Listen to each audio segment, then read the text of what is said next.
What's up, everybody? Welcome back to another episode of the JT Sports Podcast. I'm your host, JT. We got a lot of chaos that has taken place after conference championship weekend. We have to discuss the fallout of the ACC having a 8-5 conference champion. Alabama, should they get into the playoffs as a 3-loss team? What's even the importance of conference championship games anymore? It seemed like they didn't really have any big implications in the Big Ten. It was just a glorified high-level exhibition championship game because both Indiana and Ohio State are going to be in the top 4 first-round byes anyway. So you can argue whoever loses that game may have a more favorable path to the national championship than the winner of the game. It just depends on how the seeding goes, who could be their possible matchups when they come off that bye. And we got to talk about Indiana beating Ohio State, the lesson that it has taught college football. And I was wrong about the SEC championship. Georgia didn't just beat Alabama, they rolled the Tide. If you live, eat, breathe, and die college football, you've come to the right place. We're talking not just college ball, NFL. We're talking everything football, 24/7, 365 days throughout the year. If you are a football junkie, smash that like button, subscribe to the channel, and turn on post notifications so you can get your daily football fix. And give us a 5-star review wherever you get your podcast from, Apple, Spotify. The links are down in the description. And let's dive into it. The college football playoffs are broken. Manny Diaz, the head coach of an 8-5 conference champion, was pleading his case for why Duke deserved to be in the college football playoffs. I love you, Manny. I don't think your time at Miami was as bad as what it's made out to be, and you're a solid football coach, but your team won the weakest conference in college football. The ACC conference is not a power conference anymore. They belong in the group of 5. The ACC is a G5 conference with just more expensive rosters. There's no way that the ACC should have an 8-5 conference champion. The ACC needs to be nuked. It needs to be disintegrated from the existence of this planet. Sacrifice the ACC to revive the old Pac-12, because the Pac-12 may have been down for a lot of years during the 2010s, but they were never down this bad to where they had an 8-5 conference champion. This is a disgrace to college football. And what's also disgraceful is the fact that you have 2 group of 5 teams still in spots from more deserving teams. And this is the issue that I had with giving group of 5 teams automatic seats at the table. Just because you are playing the same games that everybody else is doesn't mean that you are guaranteed the right to the same slice of the pie. When Cincinnati made it to the college football playoffs 5 years ago in 2020, when they had Desmond Ridder, Jerome Ford, Sauce Gardner, and several other NFL players on that team, they played a power conference schedule that year. They beat Notre Dame. They beat a really good UCF team. They didn't get in the playoffs that year because they deserved to be in. It wasn't a participation spot. Cincinnati, you truly could have made the argument that they were one of the best 4 teams in America, and it's reflected with the amount of players that they had on that team that have gone on to be really good starters in the NFL. But giving a G5 team a spot just because you got to throw them a bone goes against the whole premise of having a 12-team college football playoffs to begin with. You can't say that we are looking to put the 12 best teams in the country and try to convince me that James Madison and Tulane deserve to be in that conversation. No, they don't. If you are truly making the playoffs about trying to crown a true champion, you have to make sure that you aren't giving out participation spots. If you are in the playoffs, it's because you deserve to be in there, not because you got a automatic seat at the table for pity. And people just gave the G5 a bone because they were tired of the UCF situation going on, the Boise State situation back during the BCS. You don't have G5 teams as good as that UCF team that upset Auburn in the Peach Bowl, or that Boise State team that was led with Kellen Moore that was a Colin Kaepernick upset away from playing in the national championship. You don't find a team like 2020 Cincinnati out of the G5 every year. Every once in a blue moon, you get a very good group of 5 team that could power up and play up against P4 level competition that's in the mix for the playoffs. But that's every once in a while. So when you have Tulane and also James Madison, which Tulane is okay, somewhat acceptable as the G5 representative, only off the face of they beat the ACC champion by a possession, and they also beat a 6-win Northwestern team. They had a better resume than what James Madison had. James Madison, their best game against a really high-level Power 4 team was when they only lost by 14 to Louisville.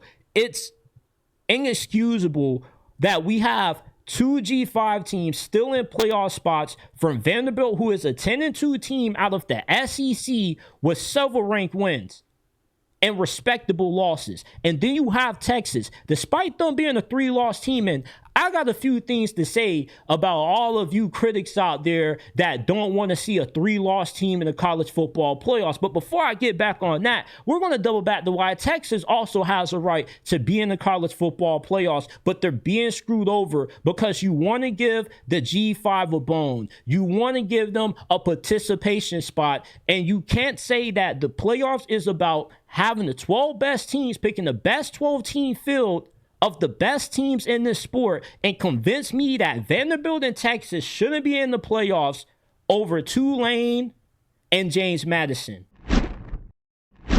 Conference championship weekend used to mean something. When you played in your conference championship, oftentimes, if you won, you could be playing in the national championship. But if you lost, hey man, get ready for next season. You won't have a shot at playing in the national championship. That was during the BCS era, right? Then you get to the 4-team college football playoff era, where most of the times you could have 2 SEC teams or 2 Big Ten teams, and then you had the Florida States of the world, the Clemsons of the world, Oregon have a run a little bit. But overall, you felt like 4 teams was not enough, especially after FSU got snubbed in 2023. So we go to a 12-team college football playoff, right, which is supposed to eliminate all of this drama. But all it's done is cause more chaos within this sport, because you have allowed the college football playoffs to bastardize everything that was great about this sport. First, bowl games used to matter. Now they're meaningless because the season is all about making it to the college football playoffs. Then you water down the importance of not just winning your conference championship, but also earning the right to play in your conference championship game. So Alabama, who has several ranked wins, 2 of them coming against 2 teams inside of the CFP top 25, and also one of the hardest schedules in America, and also with probably the best head-to-head win in the regular season, going on the road and beating Georgia and Athens, giving them their first home loss in over half a decade. But somehow, them earning the privilege, Alabama earning the privilege to play in the toughest conference in America's conference championship game, somehow is a diminishment on the body of work that they put in to get there over the course of the regular season. You shouldn't be penalized for losing your conference championship game if you're a 10-3 team and get left out of the playoffs in favor of a team that was kicking their feet up in the recliner seat, eating a whole box of Domino's pizza, and join you losing in a conference championship, a game that they couldn't even get to. You have a 8-5 ACC champion and Duke, And yet Miami is trying to make the argument for why they should get in over Alabama when Alabama has played a tougher schedule, plays in a tougher conference. Let's stop acting like there isn't a gap between the SEC, the Big Ten, and the rest of college football. We want to pretend that everybody is playing the same sport. Just because everybody can spend money still doesn't erase the talent discrepancy between the top teams in the SEC, between the top 10s and the top 4 teams in the Big Ten, and the rest of the other top teams in the respective conferences. Miami has been in the ACC for damn near a million years and still has yet to win this conference even one time, but they have the audacity to say that they should be in over a 10-3 Alabama, who had a way stronger schedule and played way better competition and way more respectable losses. Yes, them losing to FSU is inexcusable. Miami dominated FSU, but Miami lost to 2 unranked teams within their conference. Alabama's conference losses were to Oklahoma and then Alabama in the SEC championship. And Alabama getting blown out by Georgia still shouldn't keep them from playing in the college football playoffs when they earned the right to make it to the SEC championship game. The runner-up in the SEC should never even have to question if they're going to have a seat in the college football playoffs in favor of teams that weren't able to make their conference championship games, because you are watering down the importance of your in-conference schedule and your strength of schedule. You care more about the losses more than you care about the wins. And Alabama's wins this year, which they went on a streak when they won 4 straight games against ranked teams, it weighs heavier than what their losses do. Alabama has better losses than what both Miami and Notre Dame do. So for the committee to even make it a question, a conversation that the runner-up in the SEC should fear losing a spot in the college football playoffs in favor of teams that didn't even play in conference championship weekend. If Alabama gets left out of the college football playoffs, Greg Sankey needs to pack the SEC up and remove this conference from the rest of the sport. 8 out of the 10 most watched teams in college football this year all reside in the SEC. You tell me if college football without the SEC is still going to hit the same. No matter if you hate this conference or you love this conference, we all know that college football at its root runs through the South. Yeah, the Big Ten's catching up, but the Big Ten doesn't have the same quality of depth as what you see in the SEC. So the fact that we are allowing conference championship games to lose their value is an indictment on everything wrong with the college football playoffs. And you think that expanding this thing to more teams is going to solve the problem. No, it's not. You are always going to have teams that get left out. But when it comes to if a 10-3 Alabama should get into the college football playoffs, if they forfeited the conference championship and they didn't play in the SEC because Alabama didn't need to play Georgia again, they could easily say, you know what, we're going to forfeit this game and we're going to use the regular season win that we had against Georgia as our strength, as our head-to-head over them, versus running the risk of playing them again and losing, especially if we have a bad afternoon. Playing in your conference championship game, it doesn't matter if you are a 3-loss team or not. If you earn the right to get there, you should get a spot in the playoffs. Wins still matter in this sport. It's not always about the losses. Oh, you can't put a 3-loss team in the college football playoffs. Who says that you can't? There is no rules that disqualifies a 3-loss team for being in consideration for a playoff spot. And if you're going to penalize Alabama for making it to the SEC championship, then they're better off not playing in the game to begin with, because the risk outweighs the award. Alabama playing Georgia in the SEC championship game was not a playing game for Alabama. What it was a game which would decide who would get a first round bye. And if Alabama won, they would be a top 4 team. But with Georgia winning, they get that top 4 spot. But Alabama's playoff spot should never been in question because they have a stronger schedule than both Miami and Notre Dame, better wins and better losses. And Miami doesn't have more than one ranked win. And they won a conference that is a G5 level power conference. Well, they didn't even win that. They couldn't even make it to the conference championship game. And I love Notre Dame, but they shouldn't be in the playoffs either in favor of Miami. But we have destroyed the importance of conference championship weekend. Indiana beat Ohio State 13-10 to win their first ever Big Ten championship. This is not just only about Indiana having the greatest Cinderella story in the history of college football. 3 years ago, they were the worst team in this conference. And then all of a sudden, they're hoisting the conference title trophy and possibly going on a national championship run. And you never would have seen something like this in this sport 10 years ago. Back in 2015, when you weren't allowed to pay players, the playing field wasn't level. You only believe that you could have won at the highest level in any of the toughest conference if you had a job at a big brand program like Ohio State, Alabama, Michigan, Notre Dame.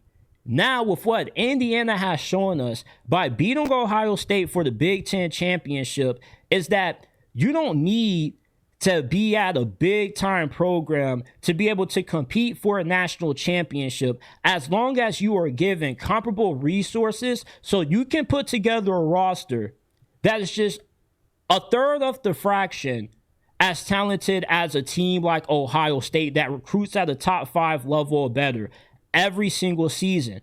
If you have a roster that is just a fraction of the talent of a big brand program, the coaching can make up for the talent differential that you may be in. And Indiana is showing why recruiting rankings and stars are overrated. They have a team full of misfits, guys that coming out of high school, recruiting services didn't project them to be good Power 4 starters. Most of these guys were playing in G5 conferences or in lower level conferences in college football, and yet Kurt Signetti gets his hands on them, and with very good player development, with also a very good eye for spotting underrated talent, being able to see past the stars, he was able to field a 5-star team full of hidden gems that went under the radar because recruiting rankings and stars are overrated. And Indiana has now began this new era of college football of parity. Now you truly could see anybody win it. We could see Indiana playing Texas Tech for the national championship this year. We could end up seeing Ohio State play maybe James Madison. Or maybe they end up playing Tulane if you get a crazy Cinderella run like that. Or maybe you could see Ole Miss get to the national championship game and play maybe Indiana. Wouldn't that be a crazy story, a crazy run? But Indiana has now made it to where there are no more predictable outcomes. Before the season, if you would have told me that we were going to have a Big Ten champion in Indiana and 2 G5 teams in the college football playoffs, I wouldn't believe you. Indiana, with what they have done, has changed this sport forever. Because now when teams hire head coaches, they're not going to be giving you 4 years to turn around a program. They're going to say, hey, like, look what Kurt Signetti did. And he did it overnight. His first season had to have been the college football playoffs. His second season has been right back in the playoffs as a Big Ten champion. And he doesn't have all these resources as what we do if you're at a program like Florida or Penn State. So if you see what Kurt Signetti's doing, you're saying we should be able to do that as well because we have just as much, if not better resources, more money than what they do. So now you're going to have unfair expectations because not everybody is a Kurt Signetti. This guy is a rare breed. Kurt Signetti is one of one. Coaches like Kurt Signetti do not grow on trees. And with Kurt Signetti building a national championship caliber team at Indiana, Lane Kiffin could have did the same thing at Ole Miss. Lane Kiffin never needed to leave Ole Miss to win a national championship, especially when we see the success that Kurt Signetti is having at Indiana. If Kurt Signetti can win the Big Ten championship, taking down Ohio State and building a national championship team, then Lane Kiffin could have did the same exact thing at Ole Miss. You saw Kurt Signetti had the same amount of opportunities as what Lane Kiffin had to leave Indiana for a bigger job, for an easier road to a national championship. And what did he do? He turned those offers down because he said, I'm good where I'm at. I can win with what we have. I already am one step close. All I need is 3-4 more extra players, and I'm right there. And that's the same philosophy that Lane Kiffin could have had at Ole Miss. Who knows how far Ole Miss could have went in the playoffs this year. Now, I'm not mad at Lane Kiffin's decision. I'm just saying that with what we have seen out of Kurt Signetti at Indiana, Lane Kiffin's move wasn't as justified as what it looked like. Because Ole Miss very well could have been the Indiana of the SEC. But we will never get to see that. Because you got guys like Lane Kiffin that think they need to be at a bigger program of more resources to where they leave a great situation that's already one step there. This game was over after the block punt. There are certain moments in games that happened very early on that set the tone of how a game is going to go. And when Georgia blocked that Alabama punt, you knew that this game was over because that play happened so early in the game. It set the tone for what this game was going to be, which was a Georgia avalanche. Georgia has played their best football late down the stretch when it matters the most. They boxed up Texas. They boxed up Arch Manning, and they boxed up Ty Simpson and the Alabama offense that has been very efficient all season long and held them to their worst performance of the year. 7 points.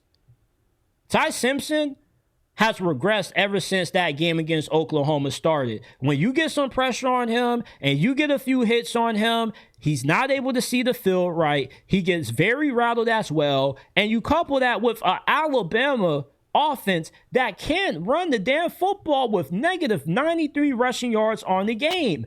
Alabama's season-long offensive issues were taken advantage of by Kirby Smart. They were unable to play complementary football. They got to throw the football in order to move the ball downfield with the already limited passing game because you can't stretch the field because the deep ball simply hasn't been there. And your wide receivers couldn't catch a soul out there. They couldn't catch a cold. I know they saying that flu season is starting to come back up around, and we already have a record high of cases for the moment. But I mean, if Alabama's receivers were out there and you were trying to get them to catch the flu, you wouldn't have to worry about it because they don't have the hands to catch anything. Alabama, this was a very disappointing way to end what was a pretty good season.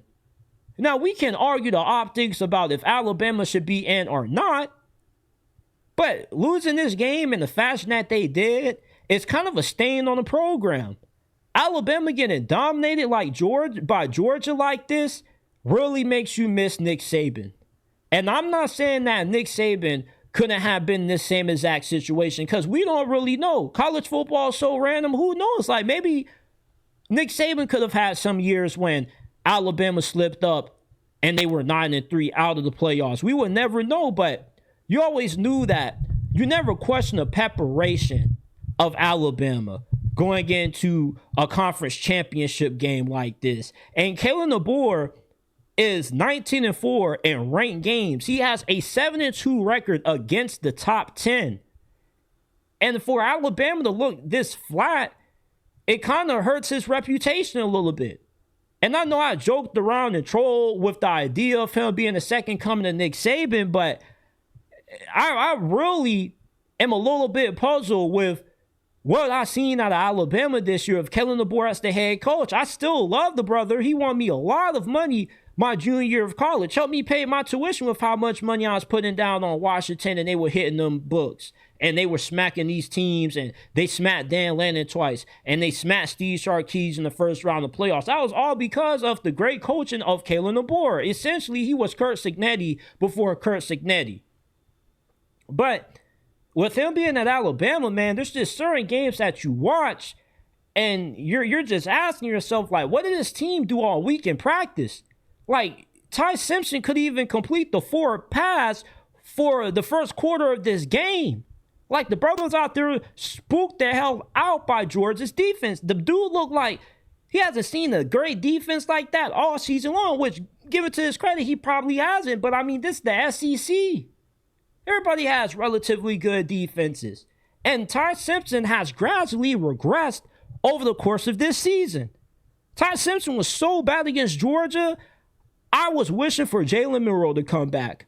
I wanted to apologize to Jalen Milroe for putting all of Alabama's shortcomings on him last season, because he wasn't the problem. This team has bigger issues than just a quarterback problem. They have a toughness problem. They have a physicality problem. It doesn't matter if Alabama had Jam Miller and several other top running backs out. You are Alabama. You recruit at a top 3 team, at a top 3 level every single year. So when it comes to depth, you are equipped to overcome injuries on the offensive line, at running back, on defense. Because you got freshmen that are able to come in and ready to go. Same thing with Georgia. Georgia had just much attrition as what Alabama had. This SEC championship was a battle of attrition. You had 2 teams that were wounded, that were plagued with injuries, but what was the difference in this game?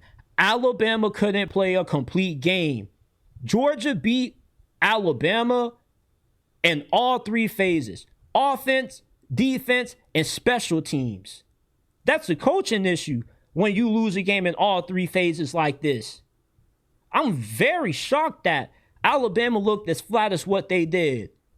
And Georgia, but coming into this season, they were doubted. Be honest about it. You weren't confident in Gunnar Stockton. Before this season started, 247 Sports had him ranked as the 12th best quarterback in the conference, behind guys like Lenore Sellers, Arch Manning, DJ Lagway.